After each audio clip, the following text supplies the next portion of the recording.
Ce qu'il est important de garder en tête dans ce message, c'est que la jeunesse sans Jésus-Christ peut être amenée à confondre la liberté avec une licence, disons, de l'oisiveté. Et c'est très très dangereux.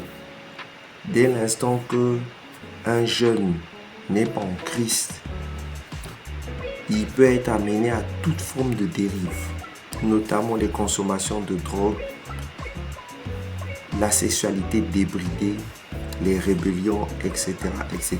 Et vous pouvez vous rendre compte qu'au quotidien, c'est ce qui est en train de se passer.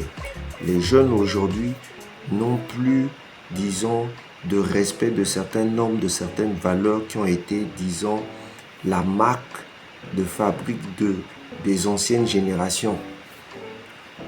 Il fut un temps, nous-mêmes, lorsque nous sommes arrivés et que nous avons pris les rênes après le départ de nos parents, on ne pouvait pas s'imaginer que tout ce que nos parents posaient comme acte déjà à l'époque, que c'est nous-mêmes qui allons répéter les mêmes actes. Pourquoi? Parce que c'est aujourd'hui nous commençons à comprendre pourquoi ils le faisaient.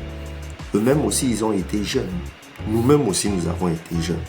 Mais aujourd'hui, nous avons compris que dans leur jeunesse, ils ont fait des choix. Et des bons choix. Et ces mêmes choix ont résulté à ce que nous-mêmes, lorsque nous sommes venus, ils nous ont inculqué ces choix. Et nous n'avons pas inventé la roue. Nous n'avons fait qu'utiliser cette roue qui a été inventée. Mais la vraie liberté en Jésus-Christ, et ça j'interpelle tout un chacun, cette liberté, vous pouvez vous en procurer, mais vous pouvez aussi vous réaliser dans cette liberté. Et on peut la lire dans le livre de Jean 8, verset 36. Je lis la parole de Dieu. Si donc le Fils vous affranchit, vous serez réellement libre. Alléluia. Si donc le Fils vous affranchit, vous serez réellement libre.